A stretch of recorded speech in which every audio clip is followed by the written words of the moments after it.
Sorry, I missed your name. Go ahead. Yeah, man, Will. All right, and where are you calling in from? Tampa, Florida. All right, Will from Tampa. I love Tampa. I don't know how you feel about it, but I really like it. I love it, man. I love it. Yeah, and the area that I could really mess with is I liked Bradenton, and then I liked when I went to Tampa the last time because Alabama just played South Florida. I didn't get to make it there this Yes, time, sir. but I ate some amazing Cuban food, and then I went to and before I've stayed. Do you know where the Don Cesar is across the pond, St. Pete's?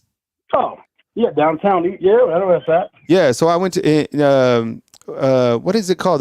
Is it the Don Cesar down there in St. Pete's? I think that's what it's called. Don Caesar. Yeah. So yeah, Don Caesar. Yeah. Anyway, so I went to that area. It was cool. I love it, and such a good spot to check out. So, anyways, man, welcome Will from Tampa. Take it away, man. I appreciate it, man. So I kind of wanted to. I listen to your show a lot, man. I want to reassure the callers. So I played D1 ball. I'm actually from Mobile, and I ended up moving to Tampa after playing college ball. But now I recruit and do scouting for high school evaluation. But also this morning, you guys had a lot of questions. Your callers did about the new signing class, how that works. Are they in the window? Are they not in the window? And then give some more insight on a couple of sources I have on the Caleb Downs situation. I evaluated him in high school and have some sources close to him a little bit. But as far as the 2024 signees, the ones that are on campus now, yeah, obviously they'll have to enter the portal and they'll have the 30-day window. The ones that are not early signees, if they do, and they haven't signed their NOI yet, their national letter of intent, the university will have to release them, and then they'll pretty much start the recruiting process over and probably report in that summer to fall window, whatever, if they do decide not to enroll at Alabama. However, it's not really a 30-day window. Technically it is, but I want to reassure your callers of a few things. As far as the window goes, most major colleges and universities, today or tomorrow, their spring classes begin, and you have all the way up until the 24th for registration. So Alabama fans like myself, I would say relax. You've got about until Wednesday, for them to really shut off transferring. Yeah, they'll have 30 days, but if they do it, they will not be able to participate in spring practice, spring workouts. And so they don't transfer by that window. If they do, it'll be that April 15th spring window in which they will most likely enter the window. So I'd say the bludgeon as far as talent is almost done. So that should be reassuring. What you're seeing with Caleb Downs and Caden Proctor had been homesick for a few weeks from what I heard. So I think we thought that was possible, not yet, but not likely. Obviously he did, and that's different. With Caleb Downs, it's a little different. Obviously he evaluated the defensive line hires. I don't think it was more than that. I'll tell your callers that when I play college football, people commit to people. University is a big part of that. Like wherever you decide to go, obviously good environment, good fans, good facilities, check all the boxes. But a lot of times you're committing to the people. I think what you see with Nick Saban retirement, with T-Rob leaving, and pretty much the whole exodus of that staff, really reevaluated his position. And I think with Caleb, it was more about comfortability and making a decision to leave. And then when you look at also with his whole situation, so they had team meetings yesterday with team workouts. Caleb missed the workout. Jalen and him got in a bit of a spat yesterday, coming from a source of mine. I haven't had that confirmed yet, but there are disagreements with what he's got going on. And I don't think this was a today decision because Ohio State flew their DB coach down to Atlanta last night. So they're meeting today. So you're looking at Ohio State, Georgia, probably bound to happen when it comes to that point of you're losing coaches. I committed to play for you. Did I commit to play for the university? 100% I did, but now things have changed. And so I think you're seeing a bit of that by these players. To go furthermore into that side, I think a lot of times too, Alabama has signed these players at a bit of a discount. The NIL has the money. NIL has the money. However, we haven't had to pay the players, much like you see with Texas and Georgia, these big universities that have opened the check. But because you're taking a discount to play for Nick Saban, I think what we're seeing is a combination of both. Losing the guys that recruited you. You've got Nick Saban retirement, but I took a discount to come here. And now I think Greg Byrne probably realize that a lot of those players were not set up on a big NIL deal. So you hire Kellen DeBoer, great coach when it comes to X's and O's. We don't know how he's going to recruit, so I'm not going to say anything negative about that. I think he's going to do a fine job with the facilities he has now. We've seen coaches, Nick Saban, Urban Meyer, Les Miles, guys come from the North and have success at a huge level in the SEC. So I'm not picking the North coach stigma or the West Coast coach stigma. But I think we're seeing is just a big transition now. Get a coach who you know can win games, is a proven winner, and then on the back end, work out what your NIL is going to look like now that you probably will have to pay for play somewhat. So I think we're just in a big transition period. But I would say don't freak out, make it to Tuesday, and you should see that window slow down just because registration will be closed and those guys will be able to be retained for spring practice. On the line with Will from Tampa. Will, you're getting some great feedback inside the comment box, man. You might get called up to be a guest host like the coaches or Ty Hayes, man. Call me, man. Call me. I played ball, man. I played ball at Wake. I'm from Alabama, man. I was born in Bay Bonnet. So Baldwin County, right outside Mobile County, man. My cousins played at Daphne, Viger. That's my backyard. I just moved to Tampa throughout the years, man. So played college ball at the highest level you can do, and now evaluate talent, man. But also understand the rules. A lot of these guys that go to your school, it's not personal. I've been there. I loved my university. 10 years ago, that wasn't an option when I played. So you like, did you get taken care of in a sense? Yeah, you did. But you didn't have a chance to walk out. But also keep in mind, as far as listeners, being in that position, you're committing to people. If I commit to you to do your show, I'm committing to you.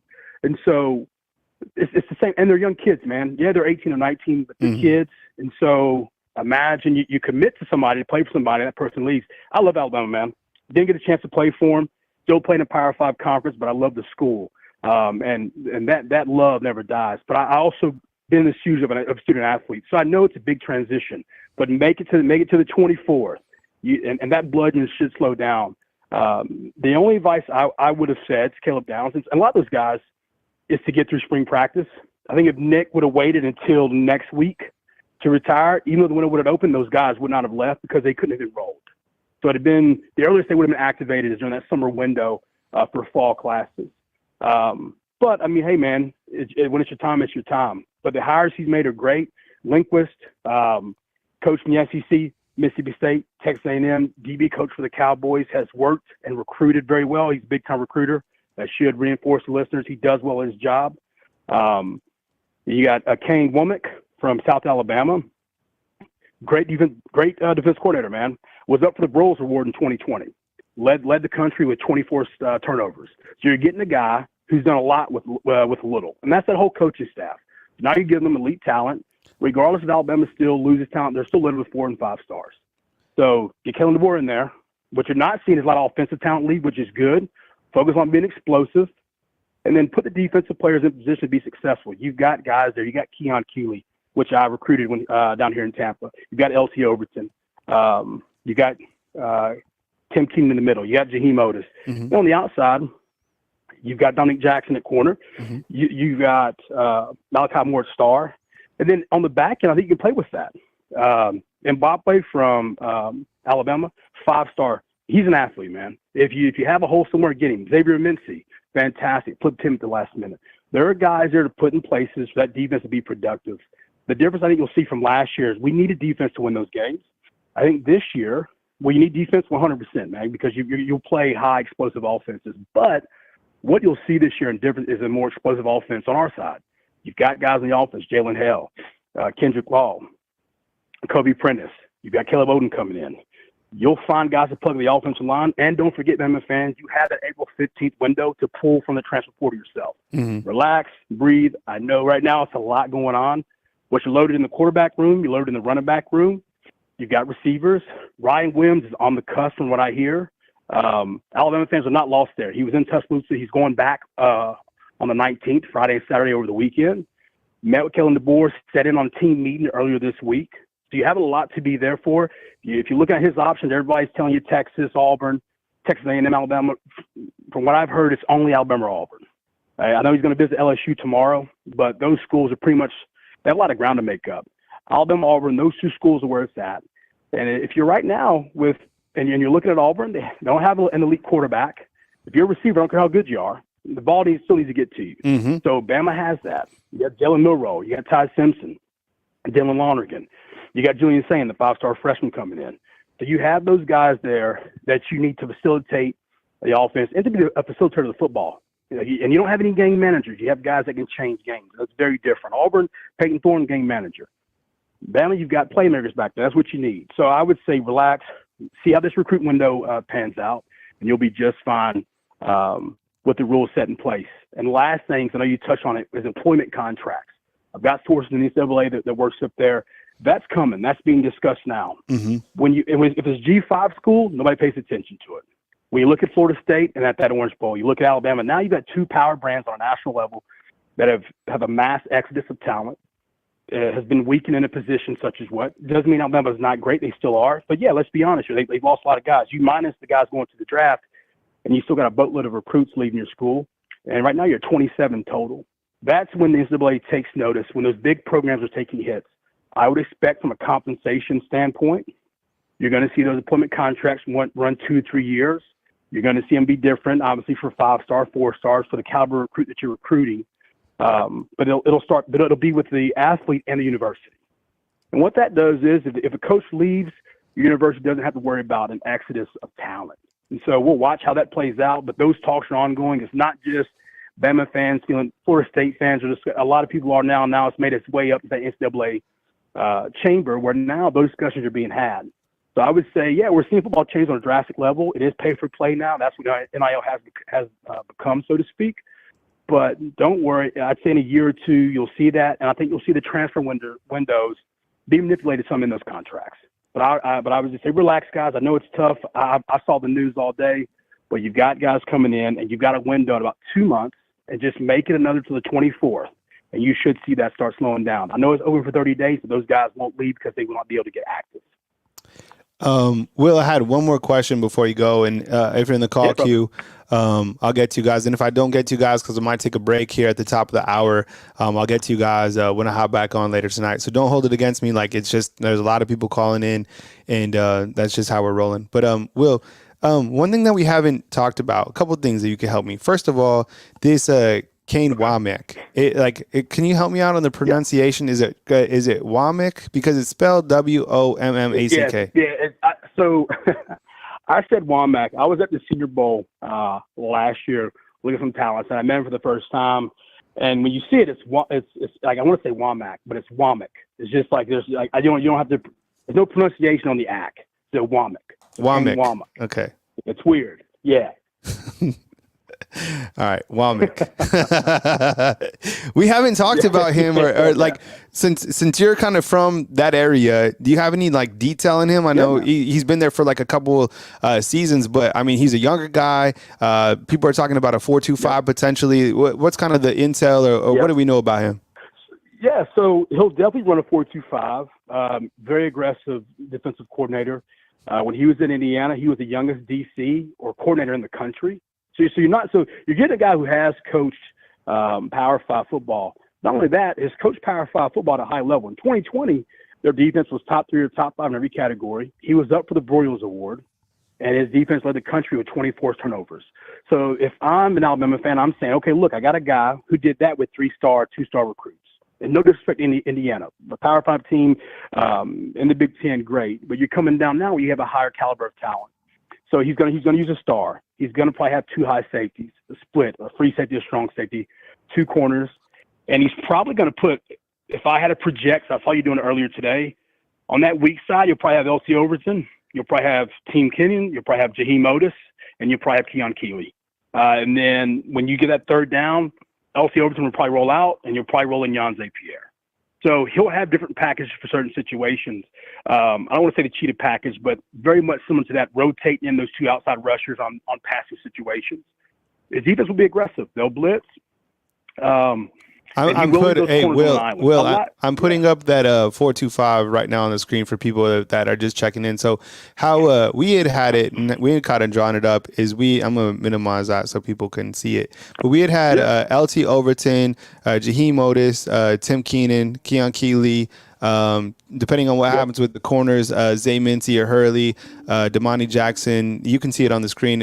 What were you saying in terms of the 4.25 setup? Yeah, so I think you'll have LT Overton to the weak side for sure. You have Tim Keenan on that inside technique.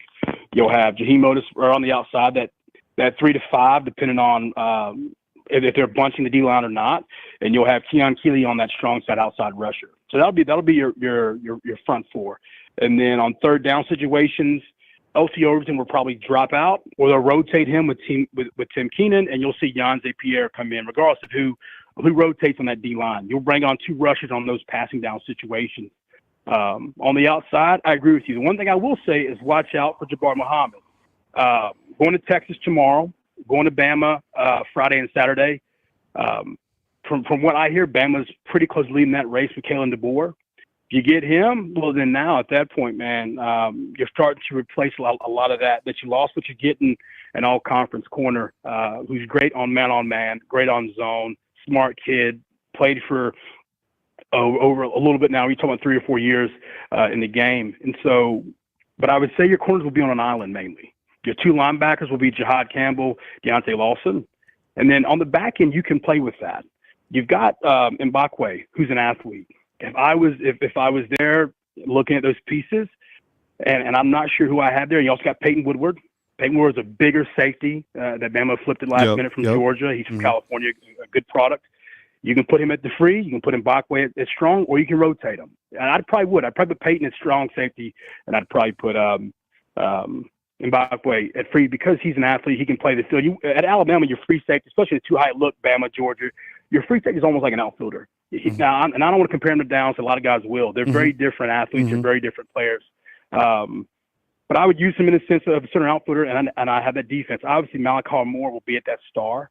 But Bama has options. And you also have Xavier Mincy there. So you've got a lot of guys coming in, fresh guys that will be hungry to fight for those roles. As long as that front 7 is solidified, which I think it is. I think Alabama fans will be happy. I think it'll be one of the best front 7 in college football again next year. You're getting a returning Jahad Campbell. Another year of maturity. He'll be better. You're getting a healthy Deontay Lawson, which was leading the team in tackles before injuries plagued him, and obviously we saw Caleb Downs take over that. But you're getting a healthy Deontay Lawson. Then the front 4, I thought Jaheim Otis shouldn't have been playing on the outside, on the weak side in last year anyway. He's big, having collapsed the pocket in that 3 to 5 technique, and you keep Tim Kennedy, who's a space eater on the inside. You have the LT Overton outside to kind of pressure that weak side, and obviously on rushing downs, I'd probably rotate him in to the 1, put Tim Keenan out because you want a pass rusher, keep the other athletic guy in, bringing Jan St. Pierre off the edge. So you've got guys there. The biggest thing for Kellen DeBoer and his staff right now is with the young guys, understand they're going to have playing time, understand you're going to be there to develop them. And, man, it's one of the best coaching staffs in the country, really, from an experience and a technical standpoint. All the coaches know what they're doing. Trust the staff, give it time. And if you're young and hungry, you want to play, here's your chance. Bama this year, with the 12-team expansion playoffs, Bama fans say, we're not going to make the playoffs. Stop it. Looking at it the wrong way. If I'm Kellen DeBoer and that staff, the season starts, obviously you want to win every game. You go in every game wanting to win it. But at a minimum, I win 10-2, I'm in the playoffs. When the playoffs start, all records are 0-0 at that point. So this is doable. There are games here. You get Georgia at home. You get Wisconsin on the road. But I think Wisconsin, you should go to Georgia undefeated. And you hosted in that game. You give Jalen Milroe and that offense some time to gel. You work on some systems there. As good as Georgia is, they are great. There still won't be a huge talent gap. You may have some as far as returning. Get to that game, win that one, move on. But Bama's schedule, even though it is tough, it's very favorable for games you have at home. The only 2 that you have on the road, you have LSU on the road. That's the only one on the road for me that I really say, okay, Death Valley, tough environment, probably going to be a night game. When you look at the schedule, you get Auburn at home, Georgia at home, South Carolina, Vandy on the road, you'll be fine there. There's only a few games on that schedule that Bama, even currently constructed as of right now, I'm talking about post transfers as of right now, that they'll be fine in. Georgia, regardless if they get Kelly Downs or not, that's one player. One player, great. This ain't basketball. You need more than a few on a unit to help you win a game. He will, because that defense is good. But Bama's offense will be different. Kellen DeBoer will have this year the advantage of surprising teams. What he has on Washington, it won't be match for match exactly what Georgia sees. If I was Kellen DeBoer, with the way the early season sets up, Western, USF, Wisconsin, I probably should not have to empty my mailbag for those first 3 games. Go into Georgia and just out-scheme them to death, and you have athletes. You've got Jalen Hell. You've got those guys. You get Ryan Williams, and then you completely shifted the narrative on its head. You've got offensive lineman. The center from Washington is in talks with Alabama. That was a Joe Moore winner last year. They're one of their guards. He's in the portal as well. So you got those two guys that Alabama's in talks with. You add that, you completely change the offensive line narrative. As good as Caden Proctor was last year, I think he played too heavy. I think he was too big to be playing tackle. Probably should have dropped 20, 30 pounds. And we don't know how he'd come back. You know, he played against Michigan with a torn ligament in his ankle. So he was injured in that game. Got shot up before the game to play that. Not sure how that ankle would have healed.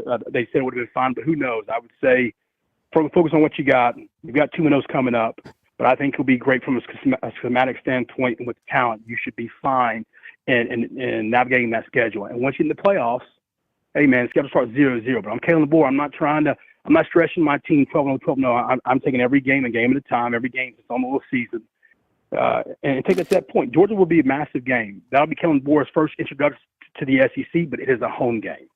So if you would have told me my first big SEC game is at home, it's against Georgia, will be a top 3 opponent probably, maybe number 1 at that point, I'll take it. No Texas. You got Oklahoma on the road. Oklahoma lost Dylan Gabriel, very different team. I wouldn't be worried about them. So the few games that I would say check out for, Ole Miss, I'd say look at LSU, Georgia. You navigate those 2 games, you should be sitting 12-0, if not 10-2, prime for a playoff spot. 10-2 will put you on. You're in. 10-2 Alabama. You have that brand. You'll be a top 12. And after that, Katie bar the door. It all starts over 0-0. So Alabama fans are good. I know it sucks, but this is part of what the rest of CFB is used to. We're not used to that. And so I know it's a big transition, but guys, you've got the right guys in the right place. They're proven winners. And you pulled head coaches from G5 schools. So you've got guys that not only know how to coach the game, know how to operate, know how to run team practice, know how to talk to players, know how to manage rosters. And now what Bama's doing is taking 80% of food off their plate, giving them more money, and allowing them to focus now on specialization. Hey, Will, hold on. Let's take let me take a quick pause real quick. Hey, if you guys are on the line, on the call-in line, just hang up. I'm going to finish out with Will to the top of the hour. So I'll come back tonight with another call-in show, but go ahead so you don't have to hang up. Will, we're just gonna finish out, man. You've been promoted to finish out the top of the hour. Will, finish out your thought, and then tell us about your thoughts on Antonio Kite transferring to Auburn.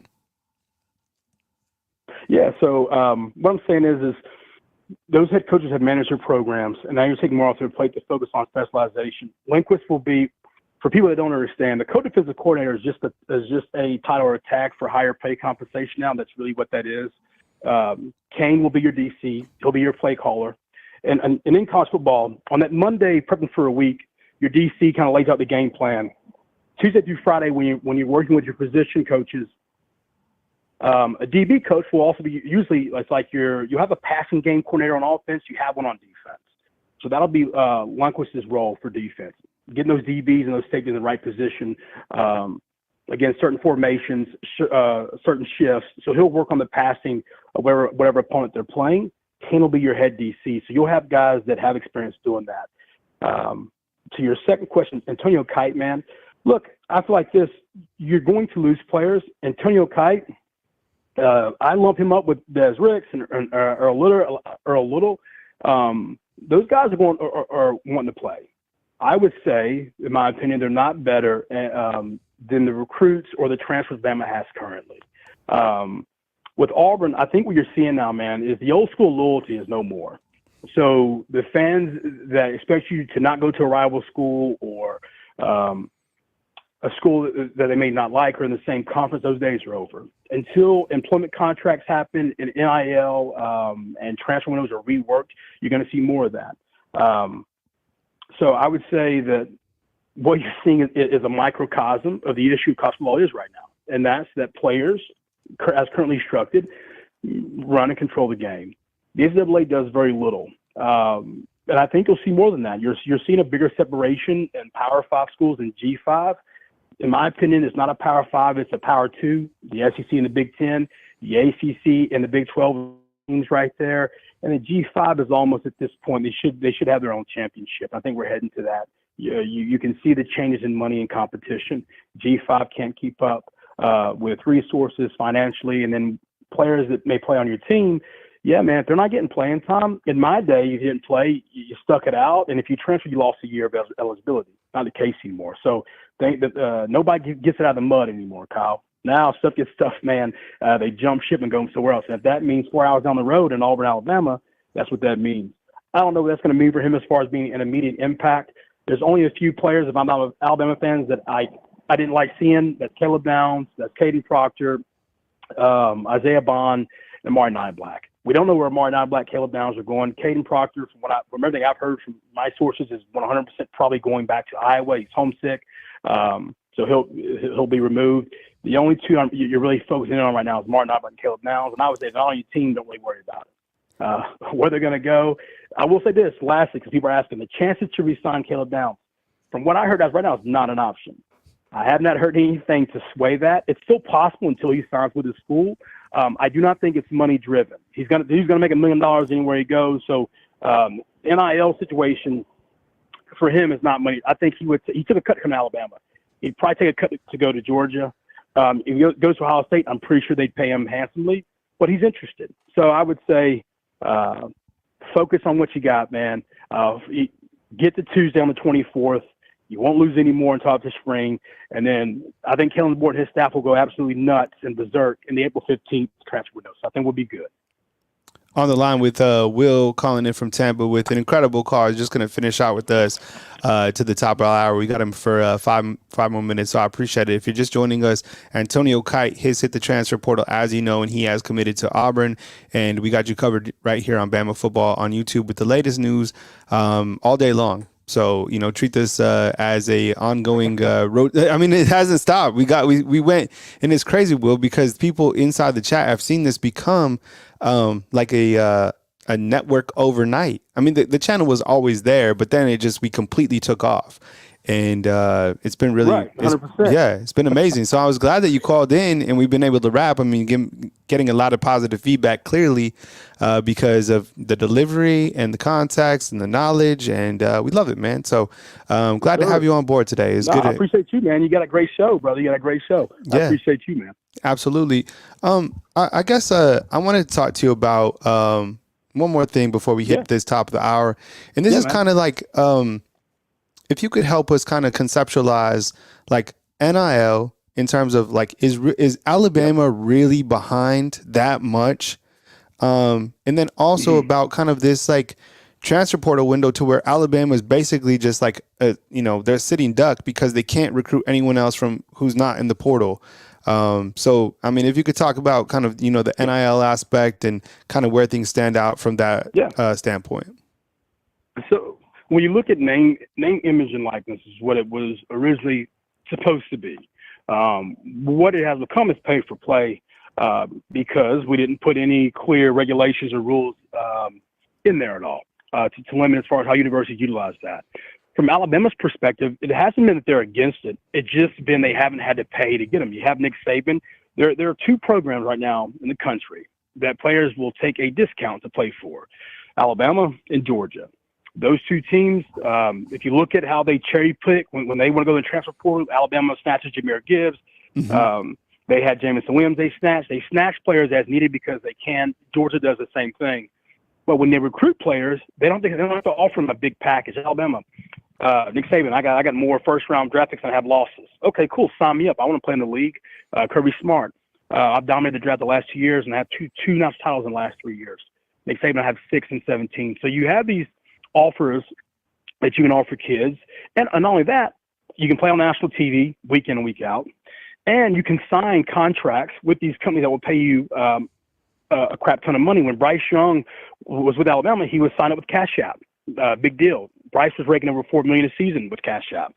So the university doesn't have to facilitate that money for your personal pocket. If you're going there, you're getting exposure, so you're going to run into other advertising deals. Jalen Milroe, he's signed with Roebuck. So you've got these guys that if you play on a bigger national level, you'll have more opportunities to make more money. It'll just be through a means of sponsorship deals, so to speak.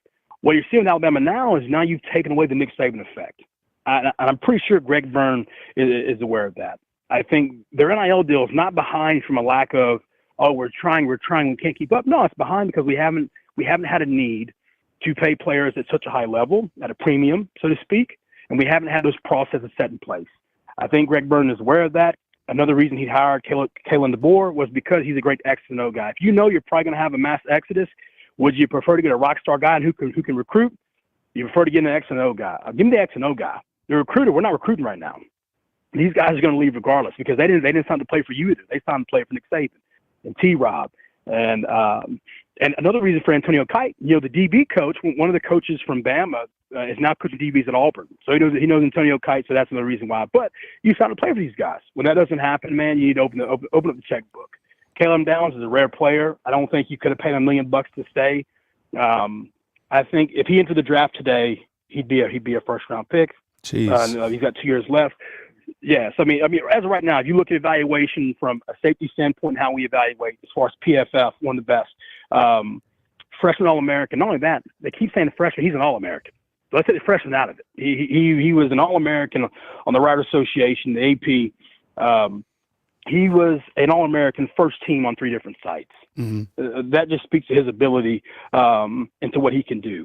So if you're that, you're most definitely 100% going to be a first-round draft pick. And if you look at the way he played football this year, played the ball, played coverages, attacked inside the box, he is a more athletic version of what LSU had in Jamal Adams. So you're looking at a very athletic kid who's smart and who can also cover. But I think what you're seeing now, man, is Bama will have to pay. And I give it a year. If Kalen DeBoer has massive success, go 10-2 this year, make the playoffs, I think the narrative changes for next year's starting class. Mm-hmm. But he will need proof of concept for these recruits. Mm-hmm. If Bama's not going to pay, but I think they will. Isaiah Bond was thinking $250,000 at Alabama. For everybody who thinks Isaiah Bond left because Nick Saban retired, that's what the rumor was, and it is part of it. But Isaiah Bond had NIL issues the last 2 years at Alabama. So that was ongoing. We knew that. We knew that he was not getting compensated the way he wanted to. However, Nick Saban is a great eraser. Okay, talks to the kid, he retains him. Nick Saban's left. Now you've lost 50% of that equation. Isaiah Bond, you go to Texas, you get $750,000 cash, and you get a Lambo. He's got $1 million for a year of football. Mm-hmm. So you're making $250 at Bama. You've tripled the money you would have made this year by going 8 hours west. Mm-hmm. And so that's the difference. And what you're finding out now is a lot of these kids aren't loyal to the script A, aren't loyal to the brand. And he said, so he made a business decision. We don't know how good Isaiah Bond would have been. I mean, we may see it at Texas, but truly, honestly, in the office he had last year, we don't have, is Isaiah Bond worth $1 million? All the players are worth whatever price you're going to pay them. I think that's what you're going to see now. Some universities may need certain positions more than others, and so Texas buys him a Lambo, puts $750,000 in his pocket, and now they get him for a year if he doesn't go to the draft. If he doesn't, then you're talking about renewing NIL for another year for him to return as a senior. And so Alabama's in a weird spot. They have the money. When Kalen DeBoer got hired, Alabama had 500 new boosters sign up. So they have money.